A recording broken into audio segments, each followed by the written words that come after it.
Hey everyone, my name is Amanda and this is Spineless Books, your one-stop shop for all things audiobook. Today I'm going to be doing the Booktube Newbie tag.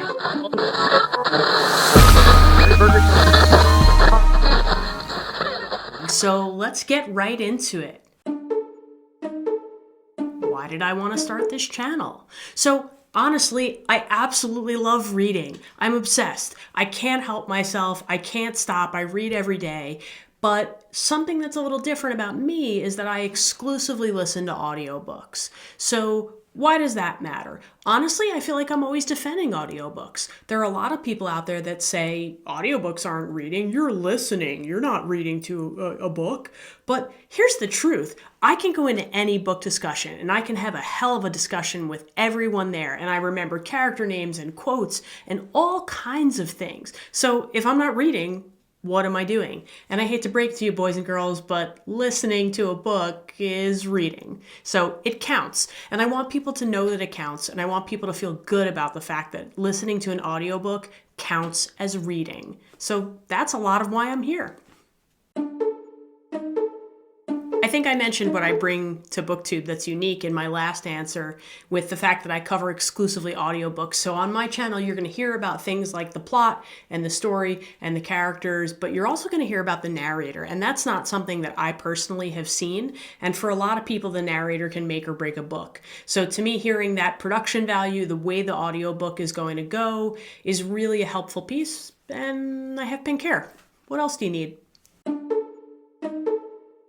I think one of the things that excites me most about starting this YouTube channel is the chance to interact with other readers. So I'm in several book clubs. I talk to people about books any chance I get. I kind of sometimes stalk the bookstore just to talk to people. Might be a little creepy. Probably not. I promise it's not.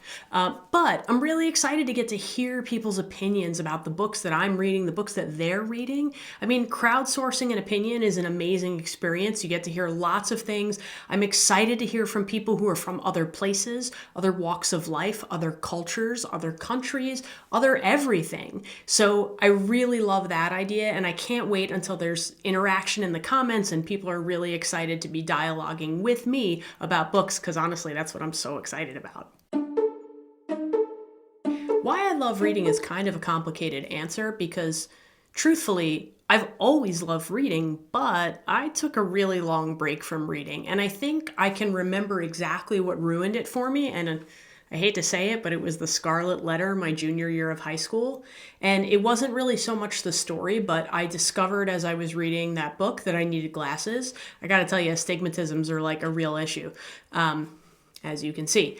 But I just sort of lost it. It was suddenly like we were analyzing all the time, and I felt like I was losing the excitement of reading the actual story. And I think really the glasses were a big factor for me, but it really made me take a step back. And prior to that, I had been very excited about reading all the time. So I took this break from it. Coincidentally, the teacher that I had for that class who taught me The Scarlet Letter is actually in a book club with me now. So it goes to show you that it's not necessarily, you know, I may have attributed my problem with that teacher at the time, but actually it wasn't her at all. And she's really fun to discuss books with. So I think what really got me into it was the idea that I didn't have to read on paper because I do have tracking issues with my eyes and it's really hard for me to follow in a book. And, you know, I'm that kid that reads with the paper or reads with a ruler or has to put their hand there. So audiobooks just sort of free me up from that stress. And I find that, you know, reading on paper really actually makes me tired. So a lot of people say that about audiobooks, but I find the complete opposite. I love listening to audiobooks. And if you put a paper book in front of me, good night. I think for this question, I have to answer more of what got me back into reading than what got me into reading in the first place. So the answer, truthfully, is Harry Potter, but it's a little bit of a story and it's kind of interesting. But I've always listened to audiobooks. I've liked listening to audiobooks. I would say I used to listen to maybe, you know, some years none, if I'm going to be honest, but other years maybe 4 to 5. And I would mostly do it during the summer. I'm a teacher. That's when I'm off. It makes it a little easier. But I was talking with a friend and she said, hi, Maria. She said she was going to have a Harry Potter trivia party. And I said, I will brush up on the movies, which I had watched many times, but never read the book. You have to understand, I was a little bit not the right age for the book when it came out. A lot of younger kids were reading it, but I sort of missed it. And then like they were all out and I'd seen the movies. So what was the point? But my friend Maria really said to me, you should really read the books because there's a lot more in the books. There's a lot more depth. They get a lot more in detail about the plot. So she said, if you like the movies, try the books. And I, rolled my eyes and said, I can't read. I actually used to describe myself as functionally literate.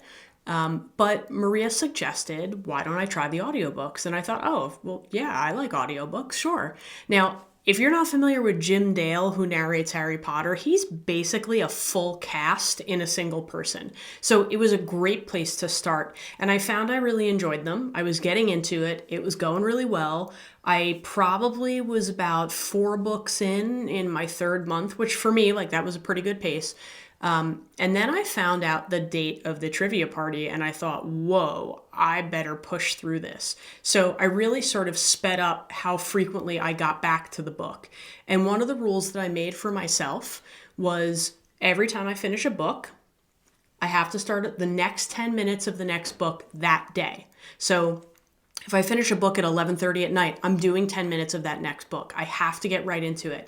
And that really got me in the habit of going from book to book. And that's actually a habit I've maintained ever since I read Harry Potter. So for example, I finished a book this morning.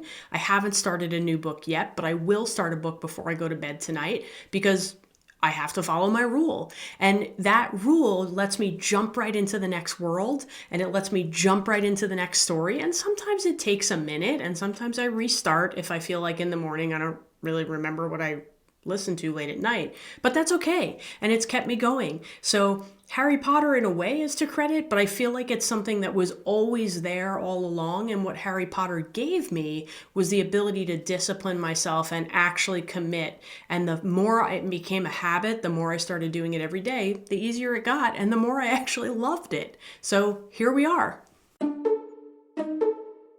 What question would you ask your fellow booktubers? I guess really what I'm curious about is how you find your booktube voice. I mean, I think I have a voice and I think I have a way of doing things, but how do you really know what your niche is and how do you figure out exactly what your content is about? So like, yes, mine's about audiobooks, but where am I going to go with that? And I feel like I'm still experimenting with videos, so it's really fun. But I think it will also be nice to get a system down. So if you have a system that you can share, that'd be amazing. I think the biggest challenge that I'm going to have to overcome is sort of when my network of people runs out. So, I have my limited network of people that I can network to directly and I can get them looking at my channel and I can get them subscribing. But what do I do when I've tapped all those people? Like, how do I get past that plateau? So I think that's going to be a challenge. I'm sure over time I will figure it out because most people do. But I'm curious how that's going to play out because I don't really know exactly how I'm going to go beyond my small network and get to a bigger network that actually grows because that's the goal, isn't it? When did you start reading and where do you read? So I think I would say if I'm going to put an official date on when I started, I would say September of 2022. This was not a pandemic project for me like it was for many people, but and again, I had read books before that, but that's when I really started reading with consistency. And it really wasn't every day until probably the end of that January. So it took a little bit for me to really get in the habit and start doing it all the time. But I got there and it was awesome. As far as where I read, keep in mind that I listen to audiobooks. I listen a lot when I'm getting dressed in the morning. I listen when I'm driving. I listen when I'm walking my dog. There are a lot of things that I do around the house where I can listen. I have those headphones where they, the bone conducting headphones that go in front of your ears so I can still hear the stuff that's around me, but I can focus on the book. So that's great for my safety when I'm out with the dog, especially if it's dark. But I listen anytime I can. I mean, I would say I often listen probably 2 hours every evening at least. There are times that I'm really into a book and I'll listen to like 5 or 6 hours in a row. And yes, I do stuff while I listen. I am an artist, so I spend time making art, and the audiobook is a great background for me for that. But it's really kind of anywhere I can get a chance, honestly. What kind of books do I like to read? What don't I like to read? I love pretty much everything. I would say the only genre that I really am not into is cheesy romance. It's just kind of not my thing. But I really do like to diversify, and I like to have as many different types of books that I read. So this year, some of my goals are to read more classics. I'm interested in reading more nonfiction and more memoirs, but I love a good fiction book. So I think I kind of will try anything. I really like to stay open-minded and try things that other people recommend that maybe aren't the things that I would pick up. And I found some great books that way because, my friends have different interests than I do. And so if they say something's really cool, why not give it a shot? So I don't really like to discriminate against anything. I would just say as long as it's not like a cheesy romance, but if somebody said one was really good, I would consider it. So yeah, everything. What does my book collection look like? Well, not a lot, honestly. I have a lot of books that have to do with the arts because I am an artist. So those are some of the things that I've invested in and collected over the years. And I have like 2 pretty good sized bookshelves of those. But not a lot of novels. Like I don't have a lot of stuff, like fiction stuff, like really not a lot. Because I tend to give that stuff away or donate it or just not buy it. I have a decent sized Audible library, but I would say I really try to get almost everything from the library. I think last year I would say 92% of the books that I read I took out of the library. And you don't even need to leave your house. Like you can download everything direct to your device. Especially for audiobooks, it's amazing. Like I have the Libby app on my phone. I have Hoopla. So I just download the book and there it is. I can start. I could play it right through my phone and I'm done. And then when I'm done, I return it and somebody else gets to have it. So I don't really worry a whole lot about keeping physical books around, especially because I'm into audiobooks. But I do have a good amount, but they're not really my reading books, if that makes sense. Is there anything I haven't covered that you'd like to know? Let me know in the comments. I'm open to your questions. I'm happy to answer. And if you have any suggestions about things you think would make this channel better, let me know. I'm open to it. So thanks for watching, and I hope to see you next time.